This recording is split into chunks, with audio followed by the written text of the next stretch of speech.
உங்க கனவு கரியருக்கு right destination தேடுறீங்களா? அதுக்கு நீங்க சூஸ் பண்ண வேண்டியது சேரன் குரூப் ஆஃப் இன்ஸ்டிடியூஷன்ஸ் தான். கோயம்புத்தூர்ல SMS arts and science and Cheran health science, காங்கேயம்ல Cheran arts, Cheran women's college, Cheran college of டெக்னாலஜின்னு எல்லாமே ஒரே ட்ரஸ்டட் இன்ஸ்டிடியூஷன்ல. Admissions open. கால் 7708441116. ஏன்னா இப்ப விஜயோட இண்டிவிஜுவல் கரிஷ்மா, இண்டிவிஜுவலோட மாஸ்லயே 35% எடுத்தாச்சு. இப்ப அவங்களுக்கு எதனால இவங்களோட ஆதரவு தேவைப்படுது? எதுக்கு இன்னுமே வரவங்களை சேர்க்கிறாங்க? இதுதான் கார்த்திக் போன்றவங்களே இந்த கேள்வியை கேட்கறனால தான் இந்த உண்மை மறைக்கப்படுது. Jayalalithaa government majority government, MGR government majority government, Kalaignar government majority சப்போர்ட்டோட இருந்த அவர் முதல்வர்னு சொல்லி மெஜாரிட்டி வந்த கவர்மெண்ட்.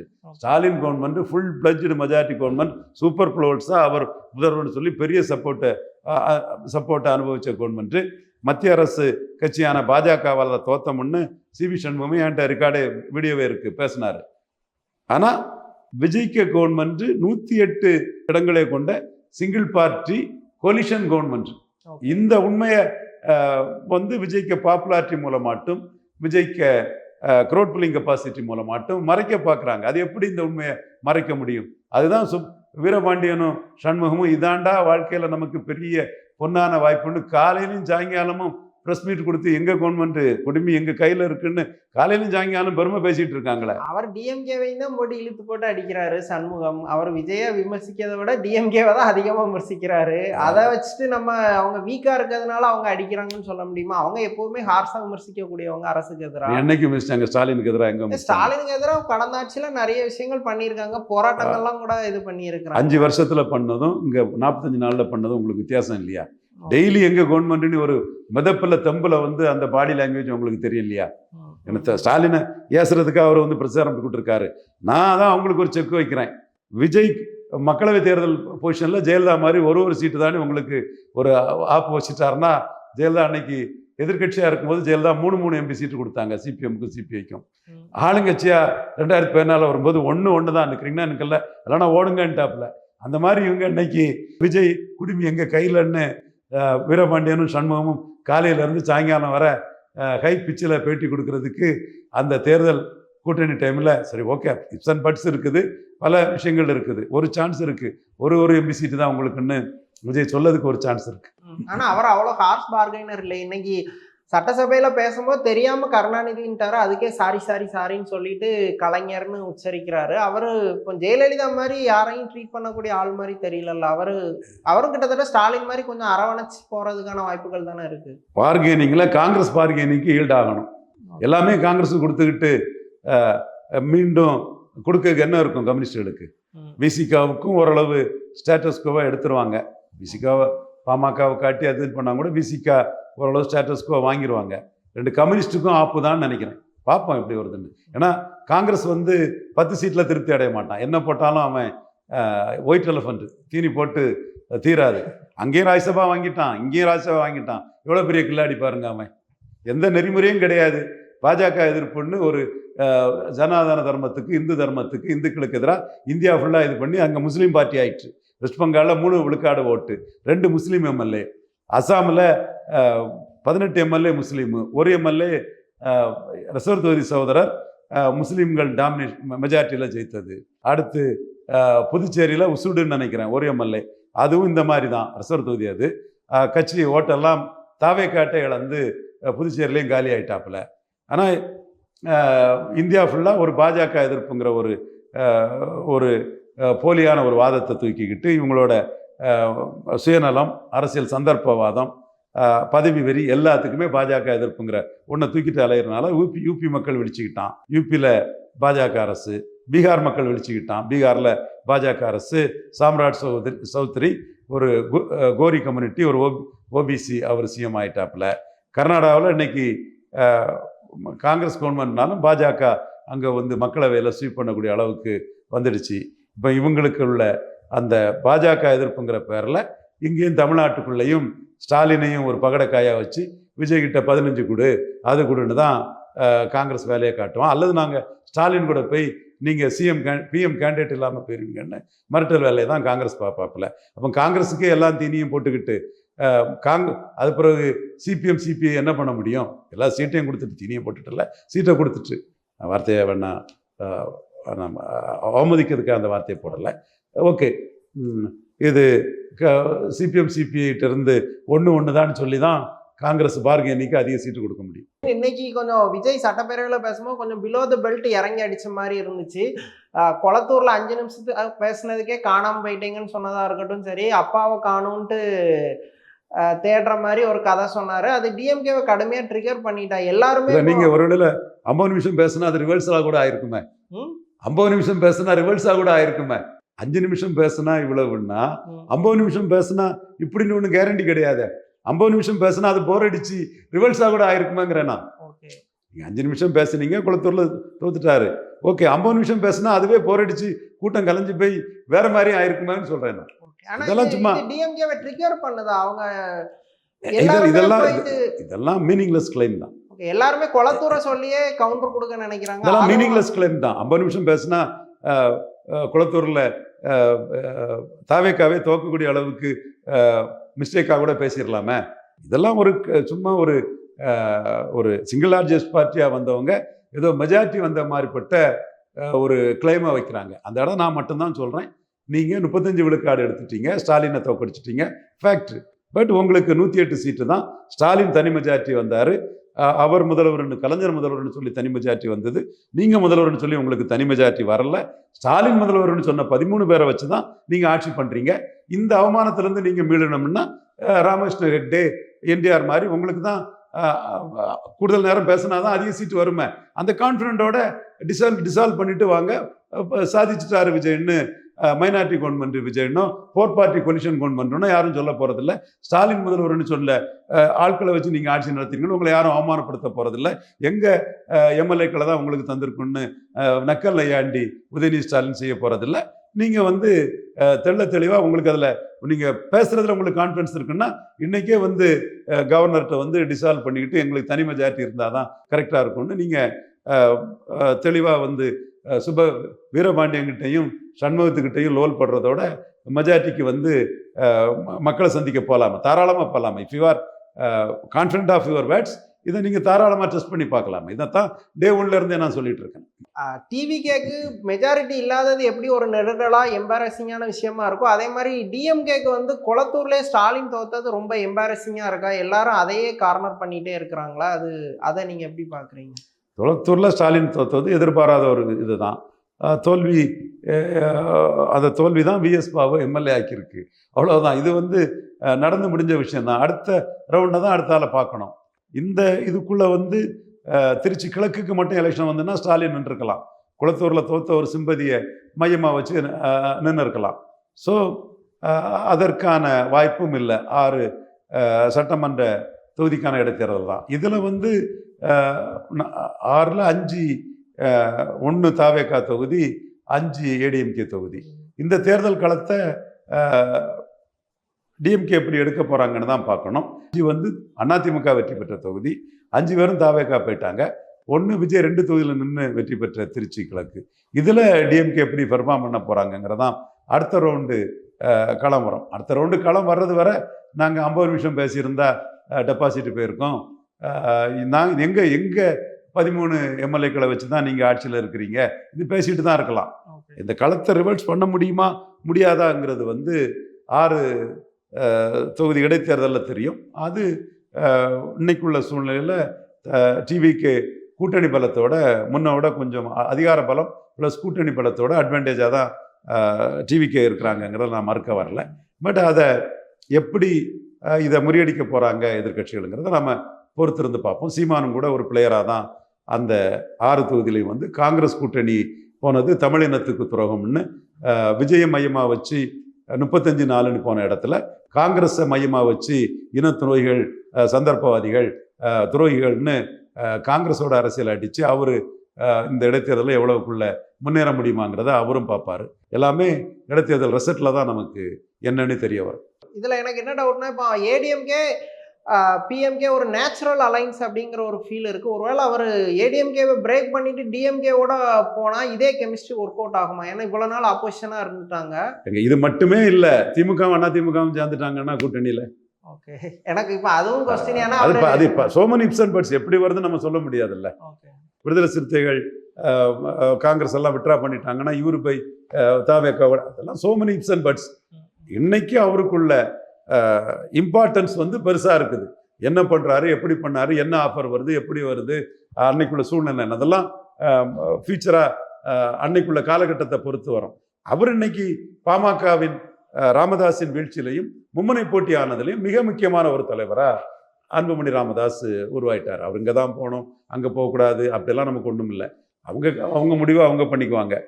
இவர் ஆர்எஸ் பாரதி ரீசெண்டா பேசும்போது என்ன சொல்றாருன்னா, ஏடிஎம்கே என்ன எதிரி கட்சி, அவங்க எங்க பங்காளி தானே, நாங்க கூட்டணி வச்சா என்ன தப்பு அப்படின்ற ஒரு கார்டை ஓபன் பண்ணி பேசுறாரு. ஒருவேளை இப்போ வரக்கூடிய இடைத்தேர்தலுக்கு எதுவும் ஒரு பிளானிங் நடக்குதா, ரெண்டு பேரும் கம்பைண்டா அந்த எலெக்ஷனை ஃபேஸ் பண்ணலான்ட்டு? இல்லை, அந்த கூட்டணிங்கிற அந்த முயற்சி வந்து பெரிய தேர்தலில் தான் இருக்கும். இடைத்தேர்தல், உள்ளாட்சி தேர்தலெல்லாம் அதை டெஸ்ட் பண்ணி பார்க்க மாட்டாங்க. அந்த கார்டை வேஸ்ட் பண்ண மாட்டாங்க. அந்த கார்டை வேஸ்ட் பண்ண மாட்டாங்க. அந்த கார்டை வேஸ்ட் பண்ண மாட்டாங்க. அது ஒரு ட்ரம்ப் கார்டு. அது வந்து இப்போ இடைத்தேர்தல்ல விஜய வீழ்த்தணுங்கிறது ரெண்டு கட்சிக்குமே ரொம்ப இம்பார்ட்டன்டான ஒரே ஃபோக்கஸ்டான டாஸ்க் தான். ஸோ அது தனிச்சு நின்னா அது விஜய்க்கு தான் ஃபேவர் ஆகுங்கிறது ரெண்டு பேருக்குமே தெரியும். ஸோ ஏதோ ஒரு ஸ்ட்ராட்டஜி எடுத்து தானே, அதாவது அந்த கட்சிகளின் நலன் இருக்குது இல்லை, அதனால தானே இது ஜே டிவியில் வந்து ராகுலுக்கு பின்னாடி ஸ்டாலினும் விஜயும் ஓடுறாங்க, ராகுல் ஏலம் போடுறாரு, சந்தர்ப்பவாத அரசியல் நடக்குன்னு அவங்க ரெண்டு வரையுமே போட்டு அவங்க அடிக்கிற ஒரு வேலையை வந்து ஜே டிவியில் பண்ணுறாங்க. ஸோ என்னதான் ஒரு சேர்ந்திருக்கணுங்கிற ஒரு நிர்பந்தம் இருந்தாலும் கூட எப்படி சேர்ந்திருக்கிறது, எந்த சூழ்நிலையில் சேர்ந்தது, யாருக்கு எவ்வளவு, எல்லாமே அதில் ஒரு கொஸ்டினாக இருக்குது. இப்போ வந்து டக்குன்னு இப்போ அசம்பிளி எலெக்ஷன் வருதுன்னு வைங்க, விஜய் வந்து டிசால்வ் பண்ணிட்டு வராருன்னு வைங்க, சேர்ந்துவிட மாட்டாங்க. யார் சிஎம்ங்கிறதுலே திமுக அண்ணா திமுகவும் சேர்ந்துட மாட்டாங்க. அப்போ விஜய் என்ன நினைப்பாரு, நமக்கு இதிலே 35 தந்த மக்கள் கூட்டணி எல்லாம் இருக்கு, நம்ம தனி மெஜாரிட்டி வந்துடுவோம்னு விஜய் நினைப்பாரு. இவங்க என்ன நினைப்பாங்க, அது ஏதோ மக்கள் போட்டுட்டாங்க, இப்போ நம்ம தான் வருவோம்னு அவங்க நினைப்பாங்க. மும்முனை போட்டி தான் அந்த களத்துக்குள்ள வரும். ஸோ இந்த திமுக அண்ணா திமுக இணைவுங்கிறது வந்து ஒரு ஐடியாவை ஆர்எஸ் பாரதி போட்டிருக்கிறாரு. அது திமுகவை அப்பர் ஹேண்டில் வச்சு தான் அவர் போட்டிருக்கிறாரு. அது எப்படி வருது, என்ன சூழ்நிலை வருதுங்கிறது காலம்தான் உணர்த்தணும். மற்ற வரக்கூடிய தேர்தலின் முடிவுகளை பொறுத்து தான் இருக்குது. இப்போ இடைத்தேர்தலில் வந்து திமுகவுக்கும் அதிமுகவுக்கும் வெற்றி கிடைச்சிட்டுன்னு வைங்க, அப்போ அவங்களுக்கு தெம்பாயிரும். தாவேக்காவுக்கு எல்லாம் வெற்றி கிடைச்சிட்டு வைங்க, சோர்ந்துருவாங்க, சேர்ந்தாதான் முடியும்னு சொல்லுவாங்க. ஸோ இடைத்தேர்தல் உள்ளாட்சி தேர்தல் எல்லாம் மும்முனை போட்டியோட நிலவில் எப்படி இருக்கோ அதுதான் உங்களை உடனே வந்து ரெண்டு பெரிய கட்சிகளும் வந்து உடனே சேருவாங்கங்கிற ஒரு சூழ்நிலை சொல்ல முடியாது. பட் நான் தான் முத அதை லூசர்ஸ் வில் யுனைட்டுங்கிற தேரியில் சொன்னேன். பட் யுனைட் பண்ணதில் so many ifs and buts, நெருடல்கள், அது இதெல்லாம் இருக்குங்கிறது, யார் சிஎம் என்னெல்லாமே இருக்குங்கிறதும் உண்மை. பட் உள்ளாட்சி தேர்தலையும் விஜய் வெற்றி பெற்று, தாவேக்கா வெற்றி பெற்று, இடைத்தேர்தலும் வெற்றி பெற்று அவங்களுக்கு அடுத்து வேற ஆப்ஷன் கிடையாது. லூசர்ஸ் யுனைட்டில் தான் அது போகும். உள்ளாட்சி தேர்தலில் விஜய் தாக்கு பிடிக்கலைனாலோ, இடைத்தேர்தலில் தாவேக்காவுக்கு ஒரு செட்பேக் வருதுனாலும் மீண்டும் மும்முனையாக தான் போகும். சார், இப்போ திரும்ப இப்போ இந்த பேட்டில் வந்து விஜய் வெஸ் உதய் அல்லது டிஎம்கே வெஸ் டிவிகேன்னு மாறுது. இதில் சபையில இருந்து எடப்பாடிங்கிறவர் வந்து காணாமல் போயிடுறாரு. அவர் மேலே மீடியா அட்டென்ஷனும் இல்லை, ஈவன் அவரை விமர்சிக்க கூட இல்லாமல் இக்னோரன்ஸ் சோனுக்குள்ளே போகிறாரு. அது உண்மையிலே அவர் அந்த சோனுக்கு போயிட்டாரா, எப்படி பார்க்க? இல்லை கார்த்திக், நம்ம எடப்பாடியோட பிட்டர் கிரிட்டிக் தான் இன்னைக்கும். அவர் எஸ்சி சுப்பையாவை இழந்ததில் வந்து அம்பாசனத்தில் பெரிய பின்னடைவு இருக்கும். எஸ்சி சுப்பாய்க்கு அனைத்து ஜாதி மத்தியிலையும் சகோதரர் ஒரு செல்வாக்குள்ள ஒரு தரத்தை நான் பார்க்குறேன், மக்கள் மத்தியிலே அது தெரியுது. அதே மாதிரி இவர் ஹெல்த் விஜயபாஸ்கர், விராலிமலை விஜயபாஸ்கர், புதுக்கோட்டை விஜயபாஸ்கர் விஷயத்தில் அவருக்கு பின்னடைவு வருங்கிறது நான் பார்க்குறேன், அந்த பகுதியில் வரும்னு நினைக்கிறேன். அதே மாதிரி இவர் சங்ககிரி எம்எல்ஏ அலுவலகம் தரப்புல எடப்பாடியை சினப் பண்ணி தான் இவர் நிற்கிறாரு. சிவி சண்முகத்துக்கு விழுப்புரம்னாலும் சரி, என்டையர் வன்னியர் பெல்ட்டுக்குள்ளே அவர் ஒரு லீடருங்கிற லெவலில் அது லோக்கலாக பாதிப்பு வருங்கிறதே நான் உறுதியாக எடப்பாடிக்கு பாதிப்பு இருக்கிற நம்புகிறேன்.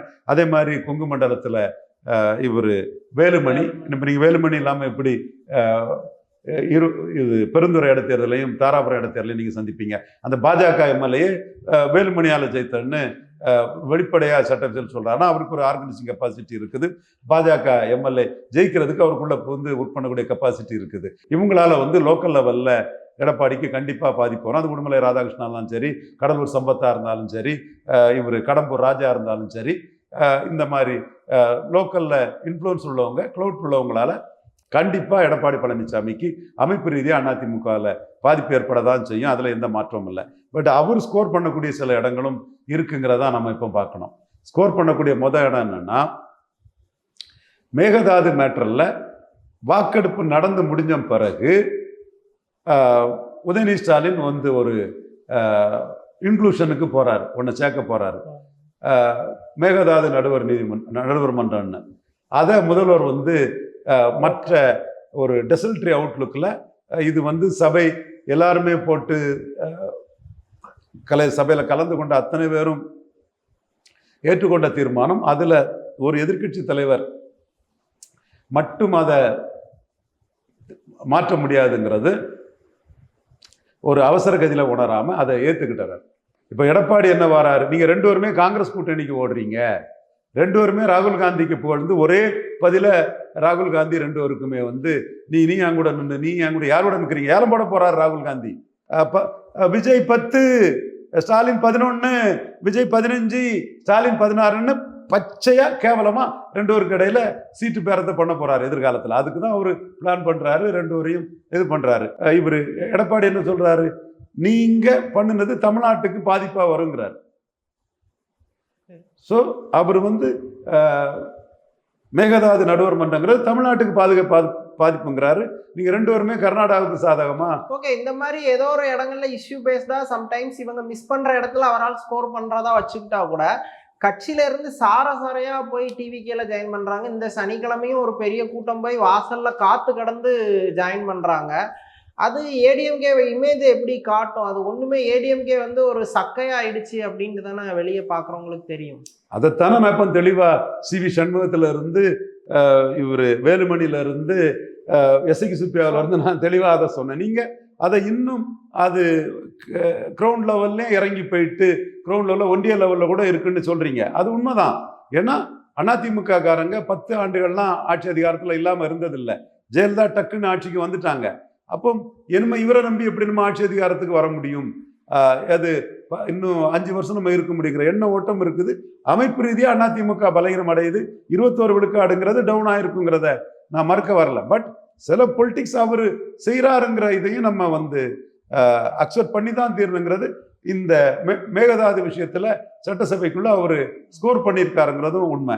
அதே மாதிரி இன்னொரு விஷயங்கிற லெவல்ல அவர் பேசினா நம்ம பார்த்தோம்னா 2 பேருமே காங்கிரஸ் நோக்கி ஓடுறீங்கன்னு சொன்னதாலும் சரி, அந்த 25-32 ஆக விடாம 25 நிறுத்தி 7 பேரை ஹோல்டு பண்ணி அதுல 21 பேர் அவர்கிட்ட வர செய்ததுனாலும் சரி, அவருக்கு வந்து ஒரு இன்ஷார்ட் அவருக்கு வந்து தமிழக அளவில் ஒரு போட்டியாளர் இல்லை.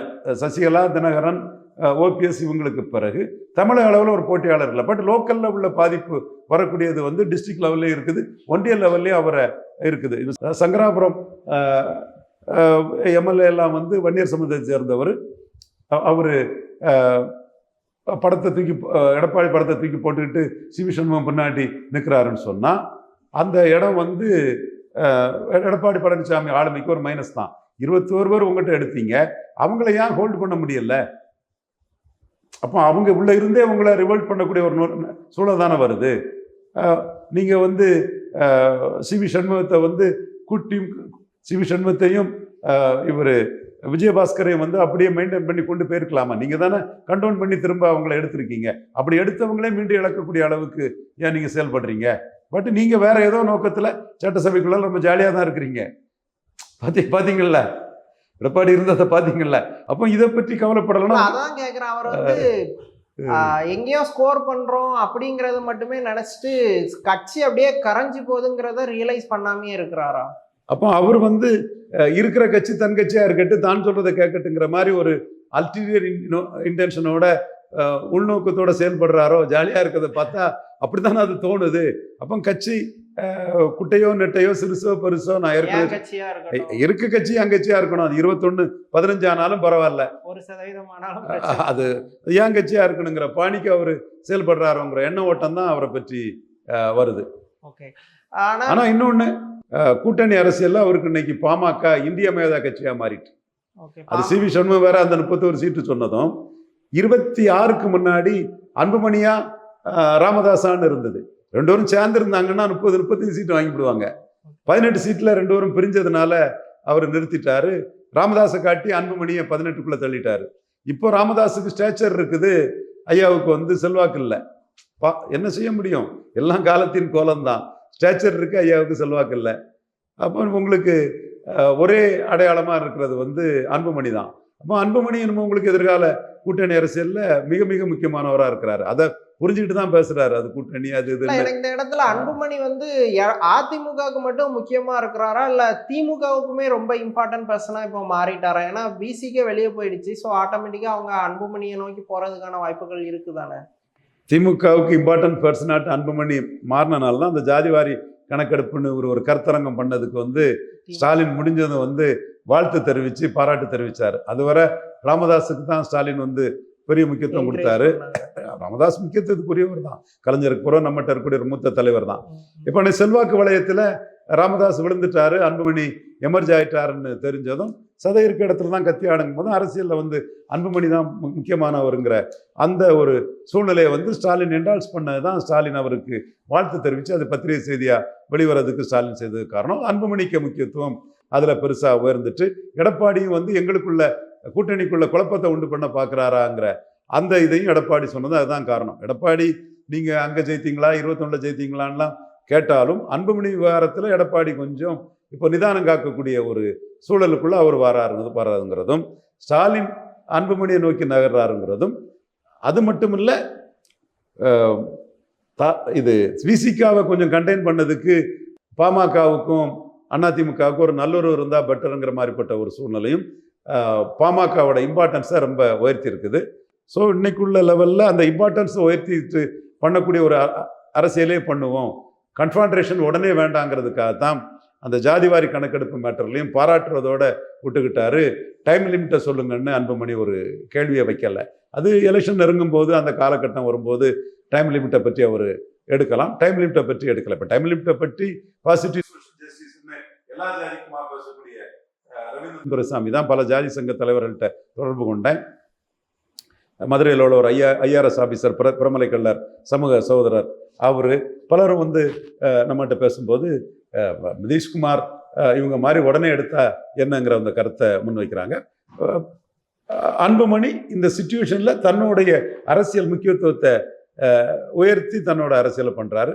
ஷுவர்லி வடதமிழக அரசியலில் மும்முனை போட்டிங்கிற களத்தில் அன்புமணி மிக மிக முக்கியமான ஒருத்தராட்டு உயர்ந்துட்டார். எந்த காலகட்டத்திலையும் பாமகவுக்கு வராத ஒரு முக்கியத்துவம் வந்திருக்குது. இதை எப்படி அன்புமணி யூட்டிலைஸ் பண்ணி மேலே கொண்டு போகிறாருங்கிறத காலமும் நேரமும் தான் உணர்த்தம்.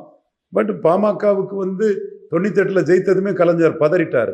98 நாம் எண்டு ஜஸ்டிஃபைஸ் த மீன்ஸ்ன்னு ஒரு அணியை ஜெயலலிதா பாமக அணியை நாம் ஜெயலலிதா அம்மையாரை கன்வின்ஸ் பண்ணி பாமகவுக்கு மெரிட்டை சொல்லி நம்ம உருவாக்கி அந்த அணி பெரிய வெற்றி பெற்றதும் என்ன குறை சொன்ன கலைஞர் வந்து மீண்டும் நான் ஜெயலலிதா அணியை கொண்டு போயிடணும்னு நினச்சி என்ன குறை சொன்ன கலைஞர் வந்து டாக்டரையாவுக்கு 8+1 ராஜ்யசபா எல்லாம் கொடுத்து தள்ளிட்டார்.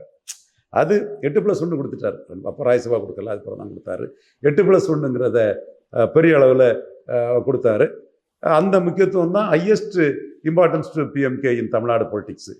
98 வெற்றிக்கு பிறகு கிடைச்சது தான். இப்போ மும்முனை போட்டிங்கிற அரசியல் சூழலில் 4 சீட்டே வந்து தோல்வி தழுவின பாமகவுக்கு டாக்டர் ராமதாஸ் அரசியல் செல்வாக்கு குறைஞ்ச சூழ்நிலையில் தெளிவாக வந்து மிகப்பெரிய இம்பார்ட்டன்ஸ் வந்து மும்முனை போட்டிங்கிறதுனால உருவாயிட்டு. நம்ம கூட நான் டாக்டர்கிட்ட சொல்லுவேன், கும்பகோணம் மீட்டிங்கில் தான் பேசுவார், சினிமா தேட்டரில் முதலமைச்சரை தேடுறாங்க தமிழர்கள்னு சொன்னார். அப்போ இருமுனை போட்டியில் 89, 91 இங்கெல்லாம் அவருக்கு கூட்டணிக்கு ஆளே கிடைக்காத ஒரு சூழ்நிலையை உருவாக்கின போது ரஜினியை ப்ரொஜெக்ட் பண்ணி அதை பேசினார். ரஜினி வந்தால் மும்முனை ஆயிரும், அப்போ பாமகவை இவங்க ஒதுக்கிக்கிட்டு பாமகவை சேர்த்தா பிறஜாதி ஓட்டு போட மாட்டான்லாம் சொல்லி ஒதுக்கி ஓரம் கட்டக்கூடிய அரசியல் நிற்காது, 2வது இடத்தை காப்பாற்றணும்னா பாமக இல்லாமல் முடியாதுங்கிறதுக்காக நாம் சொன்னதில் தான் நெகட்டிவாக ரஜினிக்கு இம்பார்ட்டன்ஸ் கொடுத்து டாக்டரையா கும்பகோணம் மீட்டிங்கில் பேசினார் அந்த காலகட்டத்தில். இப்போ அது இயல்பாட்டே வந்துட்டு அதே ஒரே பாமகவா ராமதாஸ் இல்லை, அன்புமணி இருக்கிறாரு. ஸோ அன்புமணிக்கு முக்கியத்துவம் வடதமிழக அரசியலில் மிக மிக பெரிய அளவுக்கு உயர்ந்துட்டுங்கிறது தான் இயல்பான யதார்த்தமான உண்மை. அதை ஸ்டாலினும் உணர்றாரு, எடப்பாடியும் உணர்றாரு. ஸ்டாலின் வெளிப்படையாக காட்டிட்டாரு. எடப்பாடி வந்து சி.வி. சண்முகம் எதிர்ப்பு அரசியலில் அதை காட்ட வேண்டிய சந்தர்ப்ப நிர்பந்தம் அவருக்கு எடப்பாடி பழனிசாமிக்கும் இருக்குது. அதே போல 4 எம்எல்ஏக்கள் கொண்ட பாமக நாங்கள் நினைச்சா 2 எம்எல்ஏக்கள் கொண்ட தாவேக்காவை அனுப்பிக்கிட்டு சேர்க்க முடியுங்கிற மாதிரிப்பட்ட ஒரு தோற்றத்தை கூட அதுக்கான மூவ் இல்லை. அதை நீங்கள் மறுத்துற முடியாது, அதுக்கு வாய்ப்பே இல்லைன்னு சொல்லிட முடியாதுங்கிற ஒரு இதை தாவேக்காவும் சில சந்திப்புகள் மூலமா கொடுத்துட்டு இருக்காங்க. இப்போ ஆக்சுவலி சி.வி. சண்முகம் ஒரு கிளைம் பண்ணாரு, பாமக இருந்ததுனால தான் அந்த ஒரு 30 தொகுதிக்கான வெற்றி வந்துச்சுன்னு. நீங்களும் அந்த விஷயத்தை கிளைம் பண்ணிட்டே இருக்கிறீங்க. ஆனால் பிஎம்கே வெறும் 4 தொகுதி தான் ஜெயிச்சிருக்கு. அப்போ என்ன காரணம்? பிஎம்கே ஓட்டு ஏடிஎம்கே போயிருக்கு, ஆனால் ஏடிஎம்கே ஓட்டு பிஎம்கே கன்வெர்ட் ஆகலான்னு புரிஞ்சுக்கணுமா? இல்லை இது ஏற்கனவே நம்ம சொன்னது தானே, நம்ம ஏற்கனவே இந்த கருத்தை தேர்தலுக்கு முன்னாடியும் சொன்னது தானே. பாமகவுக்கு எல்லா காலமும் அந்த பிரச்சனை இருக்குங்கிறது தெரிஞ்ச விஷயம் தானே. கணேஷ்குமார் நண்பர்லாம் எப்படி ஜெயிக்குமோன்னு நினைச்சாரு. ஒன்று மட்டும் அவர் நம்பினாரு, திருமாவளவன் ஷெட்யூல் காஸ்ட் ஓட்டை எடுத்துட்டாருன்னா அது நம்ம ஜெயித்தரலான்னாரு. அப்போ நான் என்கிட்ட கேட்கும்போது சொன்னேன், போலரைசேஷன் வந்தால் வராத கணேஷ்குமார்னாரு. அப்புறம் சிம்பிளாக சொன்னார், அப்போ நான் ஜெயிக்க மாட்டேன், அவர் எடுத்துட்டாருன்னா நான் ஜெயிப்பேன், அல்லது ஜெயிக்க மாட்டேன்னாரு. ஸோ அந்த இடம் கணேஷ்குமார் ஜெயித்தது, வைத்தி நல்ல ஹெவி லீடிங்கில் ஜெயித்தது, இவங்க சௌமியா அன்புமணி ஹெவி லீடிங்கில் ஜெயித்ததெல்லாம் பாமகவுக்கு ஒரு பூஸ்ட் தான். பட் அந்த வெற்றியின் அளவுங்கிறது போதாதுங்கிறது, 18க்கு 4ங்கிறது வட தமிழகத்துக்குள்ள போதாதுங்கிறது உண்மை. காரணம் பாமகவுக்கு அப்படி ஒரு நெருக்கடி எல்லா காலமே இருந்துகிட்டு தான் இருக்குங்கிறது உண்மை. ஜாதிங்கிற லெவல்லே அதோட சர்க்கிள் முடிஞ்சிருது, அவர் இருக்குங்கிறது தான் உண்மை. அந்த இது அவங்க அதை எவ்வளோதான் டைல்யூட் பண்ண முடிஞ்சாலும் அதோட வீரியம் முழுமையாக குறையலைங்கிறது தான் தேர்தல் முடிவுகள் காட்டுது. அவங்களுக்கு சீட்டு கொடுக்குற லெவல் எண்ணிக்கை அதே கண்ட்ரோல்லே தானே இருக்கும் இல்லையே. உங்களுக்கு கம்மியா இருக்கும்போது அது மேட்ரு அது இல்லை. இப்போ மும்முனை போட்டி வருது, ஸ்டாலின் அதிக சீட்டு கொடுத்து பாமகவை தூக்கிட்டாருன்னு வைங்க, கலைஞர் 8+1 கொடுத்து தூக்கினார்ல, அதே மாதிரி தூக்கிட்டாருன்னு வைங்க. எடப்பாடி என்ன ஆவார் வட தமிழகத்தில்? காலிதானா? அப்போ அதுதான் இன்னைக்கு பாமகவுக்கு முக்கியத்துவம். ஸ்டாலின் பாமகவை தூக்கிட்டார். பாமகவுக்கு இவ்வளவு நாள் ஆப்ஷன் இல்லாம இருந்துச்சு, இப்போ விஜய் வந்ததுனால 2 ஆப்ஷனா ஆயிடுச்சு. அதனால மும்முனை போட்டி ஆனதுனாலையும் ராமதாஸ் ஸ்டாச்சர் இருக்கு செல்வாக்கு இல்லைங்கிற நிலைமை ஆனதுலையும் இதைத்தான் மற்றவங்க கவனிக்கல, நான் கவனிச்சு சொல்லிட்டேன். கண்டிப்பா நான் அந்த கட்சியில இருந்தவங்கனால இந்த தன்மையை மற்றவங்க யாரும் கவனிக்கல. ஒருவேளை ராமதாஸ் ஒரு அலைன்ஸ்குள்ள போயிருந்தா அவருக்கு அந்த ஓட் கன்சல்டேஷன் கிடைச்சிருக்கும் தானே, அவரை ஐசோலேட் பண்ணதுனால தானே அவருக்கு ஓட். அதுதான் அன்னைக்குள்ள சிச்சுவேஷன் அதுதான் நீங்க திருமாவளவனை நீங்க நிறுத்தி அதை கன்சால்டேட் பண்ணியிருக்கணும். அந்த சூழ்நிலையில திருமாவளவன் வேண்டான்னு சொன்னது அந்த குறிப்பிட்ட சமூக ஓட்டு விஜய்க்கு போயிட்டு ஜாஸ்தி அளவு.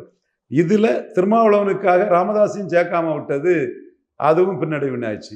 இப்ப திருமாவளவனுக்காக ராமதாஸை சேலம் தருமபுரி போன்ற பகுதிகளில் அவருக்கு கூடிய சில ஆட்களை வச்சு சேர்த்திருக்கலாம். அது முடியாத பட்சத்தில் தான் இவர் தமிழ்குமரன் லைக்கா அவரை காங்கிரஸுக்குள்ள அனுப்பி காங்கிரஸ் கேண்டிடேட்டாக உள்ள வந்தார். ஸோ நம்ம ரெட்ராஸ்பெக்டிவாக பேசுகிறோம். நடந்த விஷயம் ராமதாஸை காட்டி அன்புமணியை 18 சீட்டுக்கு முடிச்சிட்டாரு. ராமதாஸ் சூப்பர் ப்ளூஸ் வேண்டான்னு ஸ்டாலின் நினச்சிட்டாரு. ஸோ அந்த இடத்துல ராமதாஸுக்கு களம் கையை விட்டு போயிட்டு ஸ்டாச்சர் இருக்க ஐயாவுக்கு வாக்கு இல்லைன்னு ஆகிப்போச்சு. ஒரே பாமக அணி வந்ததும் மும்முனை போட்டி களம் பண்ணி வந்ததும் வட தமிழகத்தில் 31 சீட்டு அதிமுக வெற்றி பெற்றதும் அன்புமணிக்கு இம்பார்ட்டன்ஸ் உயர்ந்துட்டு அடுத்த களம் அன்புமணி தான். திமுக அதிமுக தனிச்சு நின்னா யார் வட தமிழகத்தில் பெரிய ஆளுங்கிறத முடிவு பண்றது அன்புமணி தாங்கிற ஒரு சிச்சுவேஷன் இன்னைக்கு உருவாக்கிட்டு அன்புமணி திமுகவுக்கும் அதிமுகவுக்கும் ரொம்ப டிமாண்டுக்கு உள்ள ஒரு ஆளாட்டு வந்துட்டார். இது யதார்த்தம். இந்த உதாரணத்தை மறைச்சு பேசி ஒன்றும் ஆக போறது இல்லை. இதுல எனக்கு என்ன டவுட்னா, இப்போ ஏடிஎம்கே பிஎம்கே ஒரு நேச்சுரல் அலைன்ஸ் அப்படிங்கிற ஒரு ஃபீல் இருக்கு. ஒருவேளை அவர் ஏடிஎம்கேவை பிரேக் பண்ணிட்டு டிஎம்கேவோட போனா இதே கெமிஸ்ட்ரி ஒர்க் அவுட் ஆகுமா? ஏன்னா இவ்வளவு நாள் ஆப்போசிஷனா இருந்துட்டாங்க. இது மட்டுமே இல்ல, திமுக அதிமுகவும் சேர்ந்துட்டாங்கன்னா கூட்டணியில. ஓகே, எனக்கு இப்ப அதுவும் கொஸ்டின். ஏன்னா அது இப்ப so many ifs and puts எப்படி வருதுன்னு நம்ம சொல்ல முடியாதுல்ல. விடுதலை சிறுத்தைகள் காங்கிரஸ் எல்லாம் விட்ரா பண்ணிட்டாங்கன்னா இவரு போய் தாவேக்காவோட அதெல்லாம் so many ifs and puts. இன்னைக்கு அவருக்குள்ள இம்பார்ட்டன்ஸ் பெருசா இருக்குது. என்ன பண்றாரு, எப்படி பண்ணாரு, என்ன ஆஃபர் வருது, எப்படி வருது, அன்னைக்குள்ள சூழ்நிலை அதெல்லாம் ஃபியூச்சரா அன்னைக்குள்ள காலகட்டத்தை பொறுத்து வரும். அவர் இன்னைக்கு பாமகவின் ராமதாஸின் வீழ்ச்சியிலையும் மும்முனை போட்டி ஆனதுலையும் மிக முக்கியமான ஒரு தலைவரா அன்புமணி ராமதாஸ் உருவாயிட்டார். அவர் இங்கே தான் போகணும், அங்கே போகக்கூடாது, அப்படிலாம் நமக்கு ஒன்றும் இல்லை. அவங்க முடிவை அவங்க பண்ணிக்குவாங்க.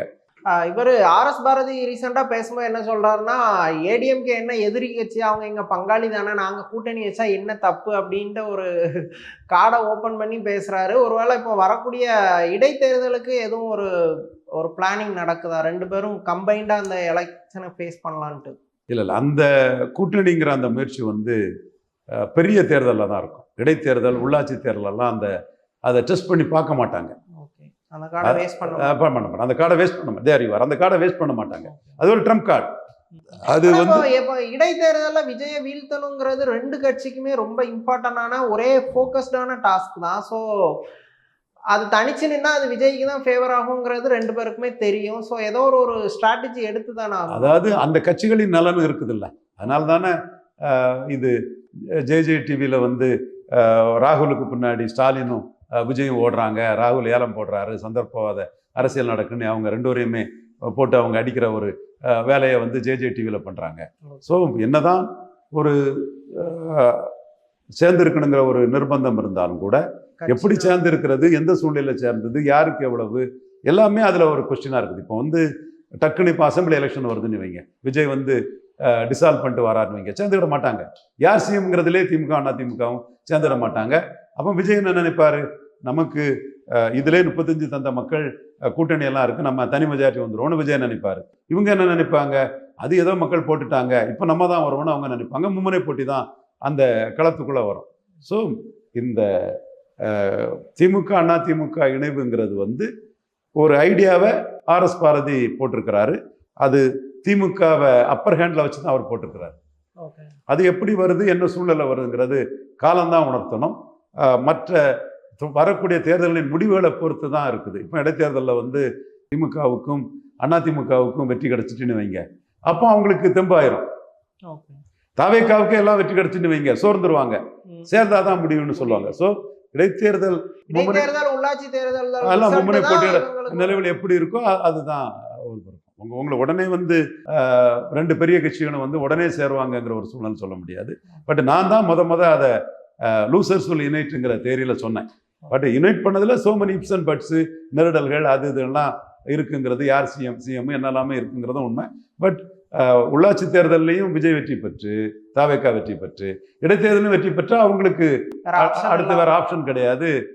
லூசர்ஸ் யுனைட்டில் தான் அது போகும். உள்ளாட்சி தேர்தலில் விஜய் தாக்கு பிடிக்கலைனாலோ, இடைத்தேர்தலில் தாவேக்காவுக்கு ஒரு செட்பேக் வருதுனாலும் மீண்டும் மும்முனையாக தான் போகும். அவரை சார்ந்தவங்களுக்கு அது கொண்டாடுவாங்க, அது இது பண்ணுவாங்க. அதில் நான் தெரிஞ்ச விஷயமாக தான் அதை நான் பார்க்குறேன். ஆனால் அவர் பேச்சை நான் கவனித்த அடிப்படையில் திமுக கவர்மெண்ட்டுக்கும் அவர் கவர்மெண்ட்டுக்குள்ள வித்தியாசத்தை அவர் மறந்துடுறார். ஜாதி மதம் கடந்து நாம் ஜெயித்தோம், 35 விழுக்காடு எடுத்தோன்னு சொல்கிறாரு. ஓகே, அதெல்லாம் ஃபைன், அக்செப்டட். ஆனால் நீங்கள் மைனாரிட்டி கவர்மெண்ட்டுங்கிறது தான் உண்மை. நீங்கள் ஜாதி மதம் கடந்து எங்களுக்கு வாக்களித்தாங்க, பண இதெல்லாம் நாங்கள் முறியடிச்சிட்டோம்லாம் நீங்கள் சொல்கிறீங்க. ஓகே, ஆனால் நீங்கள் வந்து ஒரு முஸ்லீம் லீக் கட்சியை 2 எம்எல்ஏக்களோட கட்சிக்கு ஒரு அமைச்சர் பதவி கொடுத்து அதன் தயவில் தான் நீங்கள் வந்து ஆட்சி பண்ண வேண்டியது இருக்குது. அப்போ முஸ்லீம் லீக் என்ன கட்சி? பாஜக மதவாத கட்சியாம். 2 எம்எல்ஏ 2 முஸ்லீமு. கலைஞரோட 3 எம்எல்ஏக்கு டிக்கெட் கொடுத்தாங்க, 3 முஸ்லீமு. எம்பி ஒவ்வொரு எம்பியாக 2 தடவை இருக்காங்க, 2 முஸ்லீமு. தலைவர் முஸ்லீம் லீக் கட்சிக்கு பேர். ஆனால் பாஜக மதவாத கட்சி, இந்துக்களை பிரதிநிதித்துவப்படுத்தக்கூடிய ஒரு கட்சி வந்து மதவாதம் நாட்டுக்கு ஆகாது. அவங்க அரசே வந்து முஸ்லீம் லீக் ஆதரவில் உங்க அரசு ஓடுது. அந்த முஸ்லீம் லீக்கை வேற உங்களுக்கு பேசி தந்தது ராகுல் காந்தி தான். அவங்க இன்னைக்கும் நாளைக்கும் நாளை கழிச்சும் என்னாலும் திமுகவோட இருப்போம்னு சொன்னவங்கள நேஷனல் பார்ட்டி டக்குன்னு அகில இந்திய தலைமைகிட்ட பேசி இங்கே கொடுத்தது. அந்த இந்திய அளவில் மதவாதத்தை எதுக்குறாரா? 25% தத்ரேத்திய கோத்திர கவுல் பிராமணர், 25% பிராமணர், பூணூல் அணிஞ்ச இந்து, உயர்ந்த இந்து, இதெல்லாம் இவர் தான் இந்த பாஜக உள்ள வந்துடுங்கிறதுக்காக முஸ்லீம் லீக்கை அவர் தாவேக்காணி கூட சேர்த்து விட்டார். அடுத்த இன்னொரு கட்சி விடுதலை சிறுத்தைகள். ஓகே, அதாவது அவங்க ஒரு நான் பறையர் சமூகத்தை சேர்ந்த ஷான் நவாஸ் சகோதரர் எம்எல்ஏ இருக்கார், எஸ்எஸ் பாலாஜி எம்எல்ஏ இருக்கிறாரு. ஆனால் பையன் லார்ஜ் என்ன 2 எம்பி, ரவிக்குமார், திருமாவளவன் 2 பேருமே பறையர் சமூக சகோதரர்கள் தான். 2 எம்எல்ஏ. பேருமே பரையர் சமூகத்தை சேர்ந்தவங்க தான். அது வேற அவங்க சனாதன எதிர்ப்புன்னு அவங்களும் வந்து ஒரு இந்து மத எதிர்ப்பு இதை வந்து ரொம்ப ஹெவியா பண்ணக்கூடிய ஒரு. ஆனா அவர் சட்டமன்றத்துல நாங்க எந்த மத நம்பிக்கைக்கும் எதிரானவருங்க இல்ல, நாங்க பெரியார கொள்கை தலைவரா ஏத்துக்கிட்டா கூட கடவுள் மறுப்புங்கிற விஷயத்த நாங்க ஏத்துக்கல, எந்த நம்பிக்கையும் நாங்க எதிரா போக மாட்டோங்கிறத உறுதியா பேசுறாரு. எல்லாருமே அதுதானே சொல்றாங்க, யாரும் இல்லைன்னு சொல்றாங்க. நான் உங்கள்கிட்ட முன் வைக்கிறது, ஜாதி மதத்தை கடந்து நாங்கள் ஜெயித்தோன்னு சொல்றீங்க, ஜெயித்தீங்க, நான் மறுக்க வரல. ஆனால் ஏன் விசிகாவையும் முஸ்லிம் லீக்கையும் உங்கள் அமைச்சரில் வச்சுருக்கீங்க? உங்கள் அரசு என்ன அரசு? தாவேக்கா அரசா? தாவேக்கா, காங்கிரஸ், விசிகா, முஸ்லிம் லீக் கூட்டணி அரசு, 4 பார்ட்டி கொலிஷன் கவர்மெண்ட். அவர் அதை தானே பெருமையாவே கிளைம் பண்றாரு. இது வரைக்கும் தமிழ்நாட்டில் கூட்டணி ஆட்சிங்கிறது ஒன்று நடந்ததே கிடையாது. ஊழல் பண்ண மாட்டோங்கிற உறுதி இருக்கிறவங்க தான் கூட்டணி ஆட்சியை நடத்துவாங்க, எனக்கு அந்த தைரியம் இருக்கு, நான் கூட்டணி ஆட்சி நடத்துறேன்ட்டு அவர் அதை தானே ப்ரௌடாவே கிளைம் பண்றாரு. அதை நீங்க எப்படி கொஸ்டின்? அதுதான் ஃபால்ஸ் ப்ரௌடு, ஃபால்ஸ் கிளைம்னு சொல்றேன். ஓகே, எதனால அது ஃபால்ஸ் ப்ரௌடுங்க?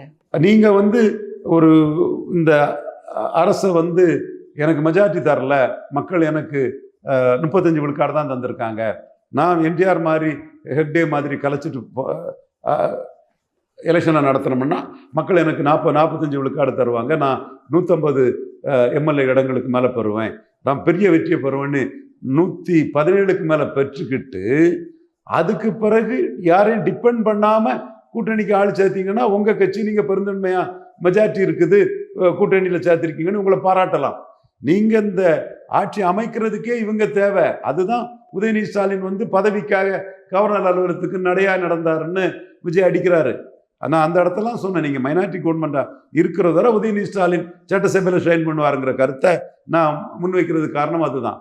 நீங்கள் என்னதான் சொன்னாலும் your conscious know what RT says is correct. ஆனால் இன்னைக்கு விஜய்க்கு மனசாட்சிக்கு தெரியும் ஆர்டி சொல்றது கரெக்ட்ங்கிறது இந்த இடத்துக்குள்ள. ஓகே, ஆனா இன்னைக்கு விஜய் தானே ஸ்கோர் பண்ணி இருக்கிறாரு. அப்பாவை காணும்னு சொல்லி குட்டி கதை சொன்னதா இருக்கட்டும், 5 நிமிஷம் பேசினதுக்கே குளத்தூர் அதிர்ந்துடுச்சுன்ட்டு சொல்றாரு. இது எல்லாம் டிஎம்கேவை வந்து ஒரு ட்ரிகர் பண்ணக்கூடியதா, எம்பராஸ் பண்ணக்கூடிய ஒரு விஷயமா தானே இருக்கும். அது அந்த கதை வந்து உதயநிதி ஸ்டாலினுக்கு பிளஸ். விஜய் 35 விழுக்காடு வாக்கெடுத்த ஒரு மாஸ் லீடர், உதயநிதி ஸ்டாலின் 31 விழுக்காடு வாக்கெடுத்த ஒரு மாஸ் லீடருக்கு டெலிகேட்டட் பவர்.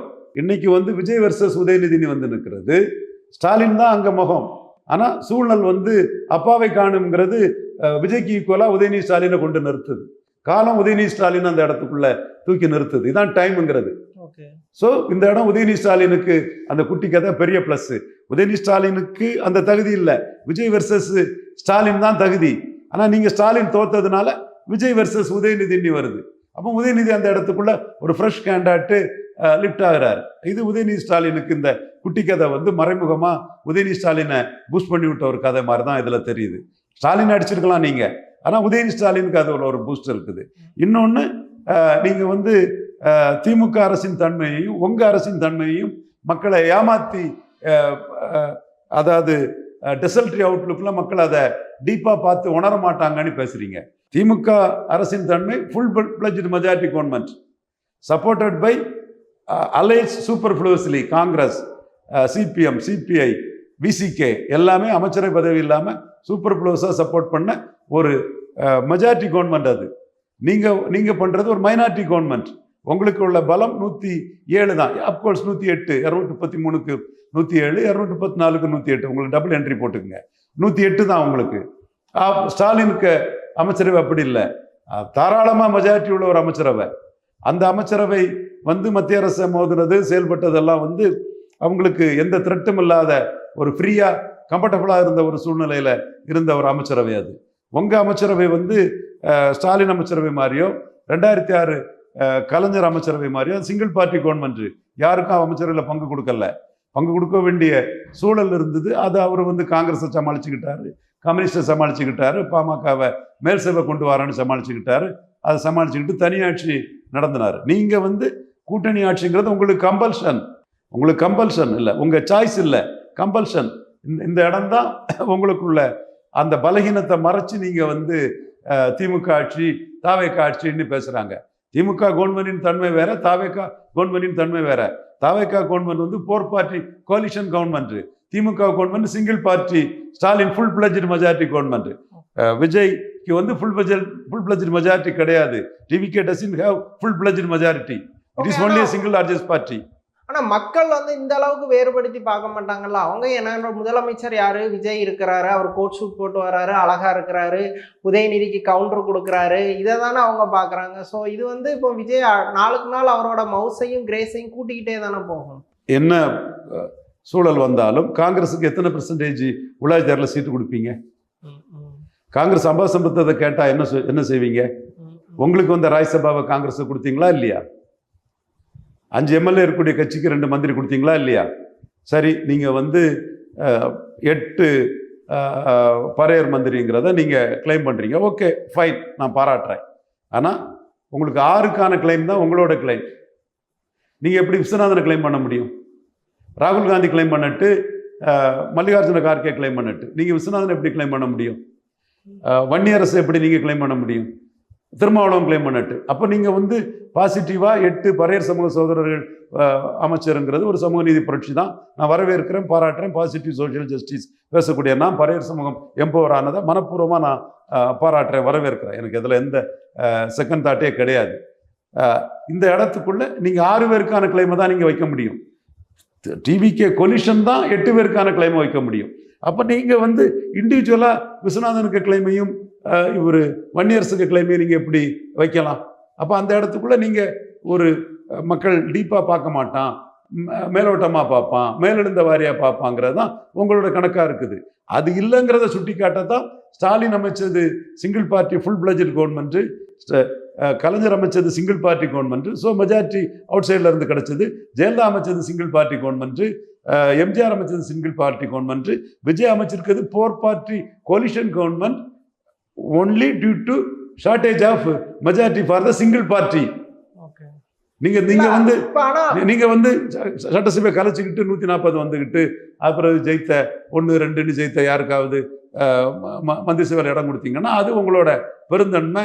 அது வந்து நீங்க மெஜாரிட்டி வந்துகிட்டு உங்களுக்கு சூப்பர் ஃப்ளோஸா தேவை இல்லைனாலும் கொடுத்தீங்கன்னு எடுக்கலாம். இது நீங்க உட்காரதுக்கே உங்களுக்கு கொடுக்க வேண்டிய நிர்பந்தம், கம்பல்ஷன். அதனாலதான் வீரபாண்டியனும் சண்முகமும் வந்து காலையிலையும் சாயங்காலமும் அவங்க கையில் இந்த அரசாங்கம் இருக்கிறது மாதிரி, அவங்க பிடிக்குள்ள இந்த அரசாங்கம் இருக்கிறது மாதிரி, பயிர்க்கடம்னாலும் சரி, தூய்மை பணியாற்றினாலும் சரி, அரசுக்கு நெருக்கடி கொடுத்துக்கிட்டு உங்களுக்கு மண்டை குடைச்சலை கொடுத்துட்டு இருக்காங்க.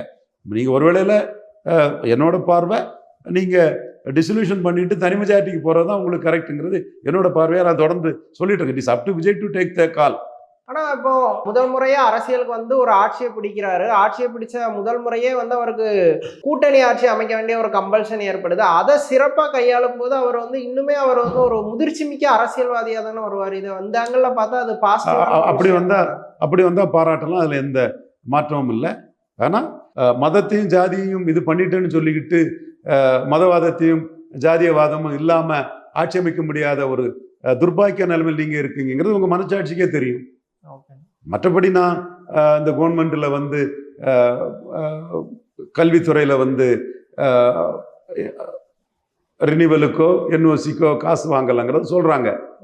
அது பத்திரப்பதிவு துறையில மதுரையில இருந்தே வர்த்தகர்கள் மத்தியில் பாராட்டு சொல்றாங்க. தென் இங்க சிஎம்டிக்குள்ளேயும் வந்து ஒரு பாராட்டு இருக்குது, நான் மறுக்க வரல. அதை நம்ம அவர் அந்த கிளைம் அவர் வைக்கிறத வந்து நான் அக்செப்ட் பண்ணிக்கிறேன். பட் இதை சஸ்டெயின் பண்ணி இதை கண்டினியூ பண்ணுவாராங்கிறதுல நான் ஒரு சந்தேக பார்வையும் வைக்கிறேன். ஆரம்ப தொடக்கம் வந்து ஜோராக இருக்குது, அருமையாக இருக்குது, நான் மறுக்க வரல அந்த இடத்த. ஆனால் இதை கண்டினியூ பண்ணுவீங்களா 6 மாதமும், இது இப்படியே தொடருமாங்கிறதுல எனக்கு சந்தேகம் இருக்குது. அதே மாதிரி ஜாதிவாரி கணக்கெடுப்பில் நீங்கள் கடைசியாக அனௌன்ஸ் பண்ணீங்க, அந்த அனௌன்ஸ்மெண்ட் படி ஜாதிவாரி கணக்கெடுப்போம் நீங்கள் சொன்னீங்க, அது பாராட்டுக்குரியது, வரவேற்கத்தக்கது. அதே வேளையில் அதை எப்படி செயல்படுத்த போறீங்கிறதுல மத்திய அரசை உள்ள இழுத்துக்கிட்டு நீங்கள் பண்ணுறதுல உங்கள் நோக்கம் வந்து தள்ளி போடுறீங்களா, தடுக்க பார்க்குறீங்களா, அது டிலே பண்ணிடுவீங்களா, என்ன பண்ணிடுவீங்கிறதுல ஒரு சந்தேகம் நமக்கு வருது. அந்த இடத்துக்குள்ள நீங்கள் நிதிஷ்குமார் பண்ணது மாதிரி, நம்ம சித்தாராமையா பண்ணது மாதிரி, அவர் பிற்படுத்தப்பட்ட குருபாஸ் சமுதாயத்தை சேர்ந்தவர், மதுரை திருமலை நாயக்கர் கூட அவங்க குருபாஸ் அந்த ஒரு டைப் ஒரு சத்ரியா கம்யூனிட்டி மாதிரி வரும், ஓபிசி பாஸ்டல் கம்யூனிட்டியும் கூட, இந்த யாதவ மாதிரி மற்றது அந்த கம்யூனிட்டி சேர்ந்த ஒரு ஓபிசி கம்யூனிட்டி தலைவர் சித்தாராமையா. அவர் மத்திய அரசை பார்க்கல, எதையும் பார்க்கல, அவர் எடுத்தார். அதை நம்ம பாராட்டுறோம். அதே மாதிரி நிதிஷ்குமாரும் மத்திய அரசையும் பார்க்கல, எதையும் பார்க்கல, எடுத்தாரு. அதை எதிர்த்தவங்க கூட அதை ஆதரிச்சாங்க. அவர் எடுத்து முடிச்சு இது பண்ணிட்டாரு. அந்த மாதிரி நீங்க 6 மாசத்துக்குள்ள எடுக்கிறதுக்கோ ஒரு வருஷத்துல எடுக்கிறதுக்கோ உங்களை யார் தடுக்குது? அப்போ நிதிஷ்குமாருக்கு பில்லோ ஒரு சித்தாராமையாக்க பில்லோ ஜோசப் விஜய்க்கு இல்லை ஜாதிவாரி கணக்கெடுப்புல.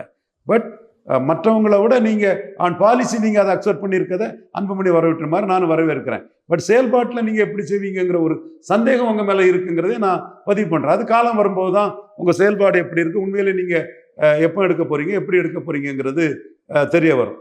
உதயநிதி பேசும்போது அரசுக்கு எதிராக எழுப்பின முக்கியமான குற்றச்சாட்டுகள்ங்கிறது ஒன்று சட்டம் ஒழுங்கு, இன்னொன்று மின்சார தடை. இந்த பிரச்சனை இந்த ரெண்டுக்குமே அவர் நாங்கள் நடவடிக்கை எடுக்கும் அப்படின்னு சொன்னதை தாண்டி எதிர்கட்சிகள் மேலே, அதாவது டிஎம்கே கவர்மெண்ட் மேலே, ப்ரீவியஸ் கவர்மெண்ட் மேலே தான் அவர் மெயினான குற்றச்சாட்டை முன்வைக்கிறாரு. நீங்கள் ஒழுங்காக பண்ணாததுனால தான் நாங்கள் தடுமாற வேண்டியது இருக்குன்ட்டு.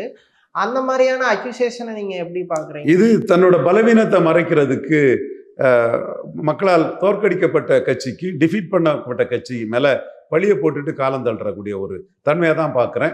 இது நுண்டி குதிரைக்கு சறுக்குன சாக்கு, ஆட தெரியாதவா மேடைய கோணல்னு சொன்னாங்கிற மாதிரி தான் அதை நம்ம எடுக்க முடியும். இது காலகட்டம் நீங்கள் செய்யவில்லையா, உங்கள் ஆட்சி காலம்னு சொல்றதுக்காக மக்கள் வாக்களிக்கல, நீங்க சரியா செய்யணுங்கிறதுக்காக தான் மக்கள் வாக்களிச்சாங்களே தவிர, அவரோட இந்த விளக்கம் அவர் சார்ந்த தீவிர அபிமானிகளுக்கு வேணா அது ஏற்றுக்கொள்ள முடியுமா இருக்குமே தவிர, மக்கள் மத்தியில் பொறுத்தளவில் அவங்களுக்கு சட்டம் ஒழுங்கு நல்லா இருக்கணும், அன்று மின்சாரம் தடையின்றி கிடைக்கணும். இதுதான் மக்களுக்குள்ள எதிர்பார்ப்பா இருக்குது. சட்டம் ஒழுங்கு பிரச்சனையில சில பாலியல் இது நான் மீண்டும் சொல்றேன், அது ஸ்டாலினும் காரணம் இல்லை, விஜயும் காரணம் இல்லை. இது இன்னைக்கு உள்ள நம்ம கம்யூனிகேஷன் புரட்சி, அது தொடர்பாக உள்ள போர்னோ சீப்பா கிடைக்கிறது, 30 ஆண்டுகளுக்கு முன்னாடி உள்ள போர்னோ யாருக்குமே கிடைக்காத ஒரு இது இன்னைக்கு ரொம்ப மலிவு பதிப்பாட்டு ஆனதோட அந்த தாக்கம், மக்கள் மனநிலையில் உள்ள குளோபலைசேஷன், லிபரலைசேஷன், பிரைவேட்டைசேஷன், இதனால உலகளாவிய தாக்கம், நம்ம இந்திய பண்பாடு, இந்திய கலாச்சாரத்துக்கு கிடைச்ச ஒரு அடி, மேலைய கலாச்சாரம் நமக்கு மேல தாக்குதல் நடத்துறது, இந்த மாதிரிப்பட்ட பல அம்சங்களின் அடிப்படையில் இது வருதே தவிர, இது சோசியல் ப்ராப்ளமே தவிர, இது விஜய்க்கோ ஸ்டாலினையோ குறை சொல்லக்கூடிய ஒரு ப்ராப்ளமா நான் அன்னைக்கும் பார்க்கல, இன்னைக்கும் பார்க்கல. பட் நீங்க அன்னைக்கு ஸ்டாலினை குறை சொன்னீங்கிறத மறுக்க முடியாது. இல்லை, அதான் இப்போ கடந்த ஆட்சியில் எந்த குற்றச்செயல் நடந்தாலும் இவர் நேரடியாக ஸ்டாலின் தான் காரணம், இரும்பு கை துருப்பிடிச்சிச்சா அப்படிங்கிற அளவுக்கு அட்டாக் பண்ணாரு. இப்போ அதை இப்பவும் மறுபடி ஸ்டாலினை நோக்கியோ இல்லை டிஎம்கே கவர்மெண்ட்டை நோக்கி திருப்பி விடுறாரு. இதை மக்கள் எப்படி பார்ப்பாங்க, அவங்களுக்கு எப்படி அது புரியும்? இது அவருடைய பலகீனத்தை காட்டுது. தான் சரி பண்றேன், டைம் வேணும்னு கேட்கறது வேற. திமுக தான் இதுக்கு காரணம்னு சொல்றது மக்களால் ஏற்றுக்கொள்ளக்கூடிய ஒரு இதாட்டு இல்லைன்னு தான் நான் பார்க்குறேன். ஓகே, இப்போ டிஎம்கேல உள்ள அமைச்சர்கள் எல்லாரும் முன்னாள் அமைச்சர்கள் எல்லாருமே ரொம்ப சீனியர்ஸ், பல வருட அரசியல் அனுபவங்கள் கொண்டவங்க, வயசாகவும் சீனியர்ஸ். இப்போ அவங்களுக்கு கவுண்டர் கொடுக்குற டிவிகே மினிஸ்டர்ஸ் எல்லாருமே வெரி யங்கா இருக்காங்க. இப்போ நேற்று சேகர் பாபுக்கு கவுண்டர் கொடுக்குறாரு ரமேஷ், ஒரு சின்ன பையன் கவுண்டர் கொடுக்கறது, அது மாதிரியான விஷயங்கள் டிஎம்கேக்கு எவ்வளவு ஒரு நெருடலா இருக்கக்கூடிய சிச்சுவேஷன் இருக்கு. அதை எப்படி அவங்க ஜனநாயகத்துல சட்டப்படி தான் வராங்க, வயதுக்கு தக்கன தான் வராங்க. இதுல ஜனநாயகத்துல ஏற்றுக்கொள்ளக்கூடிய ஒரு விஷயம்தான். இதெல்லாம் ஒரு மேட்டரே கிடையாது. ஜனநாயகத்தின் நெறிமுறையில எல்லா தகுதியோட தான் எல்லாரும் வராங்க. அது இல்லைன்னு சொல்லிட முடியாது. சட்டமான தகுதி இல்லாம யாரும் உள்ள வரல. இதுல இப்போ உள்ள சூழல் என்னன்னா, சபாநாயகர் ஷைன் பண்றாரு, மினிஸ்டர்ஸை ஸ்னப் பண்றாரு. சும்மா மினிஸ்டர்ஸோட அதை நம்ம ஜேசிடி பிரபாகரனை நான் பாராட்டுறேன். முதலமைச்சர் அவரோட நாமினி சொல்லும்போது சில நீக்கு போக்கு இருக்கத்தான் செய்யும். மற்றபடி அவர் அமைச்சர்களை டீல் பண்ற விதத்துல ஜேசிடி பிரபாகரன் பிரமாதமா தான் போறாரு. அது ஜேசிடி பிரபாகரன் ஒரு பாராட்டு பெறக்கூடிய ஒரு சபாநாயகரா வர நாட்கள்ல வரதுக்கு வாய்ப்பு இருக்குது. நீங்க என்ன சொன்னீங்க, டபுள் கொட்டா? ஓகே, அதே மாதிரி இன்னைக்கு செங்கோட்டையனை டெலீட் பண்ண வார்த்தையை பேசும்போது அதுல செங்கோட்டையனையும் ஜேசிடி பிரபாகர் டக்குன்னு அதை டீல் பண்ணிட்டாரு. அப்போ கான்ஃபிடண்டா கரெக்டா ஜேசிடி பிரபாகரன் இதை டீல் பண்றாரு. இந்த சபையை நடத்தி நல்ல பேர் வாங்கக்கூடிய ஒரு சபாநாயகரா வருகிறது சட்டமன்றத்துக்கு நல்லது. நம்ம போன்றவர்கள் ஜேசிடி பிரபாகரனை பாராட்டக்கூடிய வாய்ப்பை மீண்டும் சகோதரர் தரக்கூடிய அளவுக்கு அவர் செயல்படுவார்னு கருதுறோம். ஓகே, சில லிமிடேஷன்ஸ் இருக்கு, நான் அதை மறுக்க வரல. அந்த லிமிடேஷன்ஸை தாண்டி அவர் தன்னுடைய நடுநிலைமையும் சபையை ஃபேரா நடத்துறதையும் பண்ணுனா அவர் பாராட்டப்படக்கூடிய ஒருத்தராட்டு நல்லா போல்டா கான்பிடண்டாவும் ஆயிட்டாரு. அது ரொம்ப அமைதியா இல்ல ஒரு தவறு பண்ணிட்டாரு. அந்த டிஸ்குவாலிஃபிகேஷன் மேட்டர்ல வந்து அவர் கண்ணுக்கு முன்னாடியே ஒரு டிஸ்குவாலிஃபிகேஷன் இருக்குன்னு போதே அவர் ரெசிக்னேஷனை அக்செப்ட் பண்ணது வந்து அவசரப்பட்டு பண்ணிட்டாரு. அப்ப கூட இன்பதுரை சொன்னாப்புல, என்ன அவசரம் உடனே நீ விசாரிக்காம அதை பண்ணீங்கன்னு சொன்னாரு. அதுதான் அவரு அந்த அவுட் சைடு த ஹவுஸ் அந்த ஒரு இதுல அவர் ஒரு இதை பண்ணிட்டாரு. அதுக்கு பிறகு ஹவுஸுக்குள்ள வரும்போது இப்போ ரொம்ப தெளிவாட்டு பிரமாதமா பண்றாரு. அவருக்கு உளப்பூர்வமான பாராட்டுக்களை எம்ஜிஆர் டிவி மூலமா தெரிவிச்சுக்கிறேன். ஒரு எம்ஜிஆர் பக்தர் வந்து நியாயமா நடக்கிறாருன்னு எம்ஜிஆர் டிவி மூலமாட்டு அதை நான் பாராட்டிக்கிறேன். கொஞ்சம் விஜய் சட்டப்பேரவையில் பேசும்போது கொஞ்சம் பிலோ த பெல்ட் இறங்கி அடிச்ச மாதிரி இருந்துச்சு. கொளத்தூர்ல 5 நிமிஷத்துக்கு பேசுனதுக்கே காணாம போயிட்டீங்கன்னு சொன்னதா இருக்கட்டும் சரி, அப்பாவை காணும்ட்டு தேடுற மாதிரி ஒரு கதை சொன்னாரு. அது டிஎம்கேவை கடுமையா ட்ரிகர் பண்ணிட்டா. எல்லாருமே நீங்க ஒரு வேளை 50 நிமிஷம் பேசுனா அது ரிவர்ஸா கூட ஆயிருக்குமே. 50 நிமிஷம் பேசுனா ரிவர்ஸா கூட ஆயிருக்குமே. 5 நிமிஷம் பேசுனா இவ்வளவுன்னா 50 நிமிஷம் பேசுனா இப்படின்னு ஒண்ணு கேரண்டி கிடையாது. 50 நிமிஷம் பேசுனா அது போர் அடிச்சு ரிவர்ஸா கூட ஆயிருக்குமேங்கிறேன்னா. 5 நிமிஷம் பேசுனீங்க, குளத்தூர்ல தோத்துட்டாரு. ஓகே, 50 நிமிஷம் பேசுனா அதுவே போர் அடிச்சு கூட்டம் கலைஞ்சு போய் வேற மாதிரி ஆயிருக்குமேன்னு சொல்றேன். இதெல்லாம் சும்மா டிஎம்கேவை ட்ரிகர் பண்ணுதா அவங்க? இதெல்லாம் மீனிங்லெஸ் கிளைம் தான். எல்லாருமே கொளத்தூரை சொல்லியே கவுண்டர் கொடுக்க நினைக்கிறாங்க. இதெல்லாம் மீனிங்லெஸ் கிளைம் தான். 50 நிமிஷம் பேசுனா குளத்தூர்ல தாவேக்காவே தோக்கக்கூடிய அளவுக்கு மிஸ்டேக்காக கூட பேசிடலாமே. இதெல்லாம் ஒரு சும்மா ஒரு சிங்கிள் லார்ஜஸ்ட் பார்ட்டியா வந்தவங்க ஏதோ மெஜாரிட்டி வந்த மாதிரிப்பட்ட ஒரு கிளைமை வைக்கிறாங்க. அந்த இடம் நான் மட்டும்தான் சொல்றேன். நீங்க 35 விழுக்காடு எடுத்துட்டீங்க, ஸ்டாலினை தோக்கடிச்சிட்டீங்க, ஃபேக்ட். பட் உங்களுக்கு 108 சீட்டு தான். ஸ்டாலின் தனி மெஜாரிட்டி வந்தாரு. அவர் முதல்வர்னு, கலைஞர் முதல்வர்னு சொல்லி தனி மெஜாரிட்டி வந்தது. நீங்க முதல்வர்னு சொல்லி உங்களுக்கு தனி மெஜாரிட்டி வரல. ஸ்டாலின் முதல்வர்னு சொன்ன 13 பேரை வச்சுதான் நீங்க ஆட்சி பண்றீங்க. இந்த அவமானத்திலிருந்து நீங்க மீளணும்னா ராமகிருஷ்ண ரெட்டி, என்டிஆர் மாதிரி உங்களுக்கு தான் கூடுதல் நேரம் பேசினாதான் அதிக சீட்டு வருமே. அந்த கான்ஃபிடென்ட்டோட டிசால்வ் பண்ணிட்டு வாங்க, சாதிச்சுட்டாரு விஜய்னு மைனாரிட்டி கவர்மெண்ட் விஜய்னும் 4 பார்ட்டி கொலிஷன் கவர்மெண்ட்னு யாரும் சொல்ல போறதில்லை. ஸ்டாலின் முதல்வர்னு சொல்ல ஆட்களை வச்சு நீங்க ஆட்சி நடத்திருக்கணும். உங்களை யாரும் அவமானப்படுத்த போறதில்லை. எங்க எம்எல்ஏக்களை தான் உங்களுக்கு தந்திருக்குன்னு நக்கல் ஐயாண்டி உதயநிதி ஸ்டாலின் செய்ய போறதில்லை.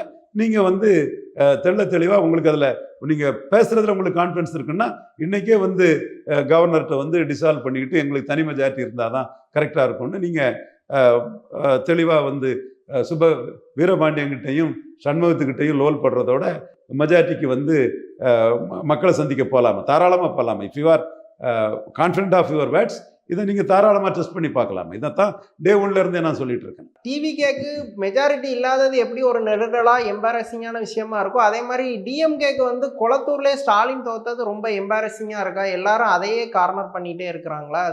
அதை நீங்க எப்படி பாக்குறீங்க? கொளத்தூர்ல ஸ்டாலின் தோத்தது எதிர்பாராத ஒரு இதுதான்.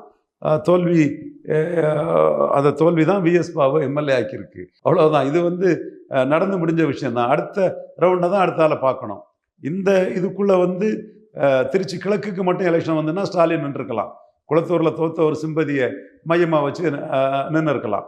ஸோ அதற்கான வாய்ப்பும் இல்லை. 6 சட்டமன்ற தொகுதிக்கான இடைத்தேர்தல் தான். இதில் வந்து 6ல் 5 1 தாவேகா தொகுதி, 5 ஏடிஎம்கே தொகுதி. இந்த தேர்தல் களத்தை டிஎம்கே எப்படி எடுக்க போறாங்கன்னு தான் பார்க்கணும். 5 வந்து அதிமுக வெற்றி பெற்ற தொகுதி, 5 பேரும் தாவேகா போயிட்டாங்க. 1 விஜய் 2 தொகுதியில் நின்று வெற்றி பெற்ற திருச்சி கிழக்கு. இதில் டிஎம்கே எப்படி பெர்ஃபார்ம் பண்ண போறாங்கிறதான் அடுத்த ரவுண்டு களம் வரும். அடுத்த ரவுண்டு களம் வர்றது வரை நாங்கள் 50 நிமிஷம் பேசியிருந்தா டெபாசிட் போயிருக்கோம். நாங்கள் எங்கே 13 எம்எல்ஏக்களை வச்சு தான் நீங்கள் ஆட்சியில் இருக்கிறீங்க, இது பேசிட்டு தான் இருக்கலாம். இந்த களத்தை ரிவர்ஸ் பண்ண முடியுமா முடியாதாங்கிறது வந்து 6 தொகுதி இடைத்தேர்தலில் தெரியும். அது இன்னைக்குள்ள சூழ்நிலையில் டிவிக்கு கூட்டணி பலத்தோட முன்னோட கொஞ்சம் அதிகார பலம் ப்ளஸ் கூட்டணி பலத்தோட அட்வான்டேஜாக தான் டிவிக்கே இருக்கிறாங்கங்கிறத நான் மறுக்க வரல.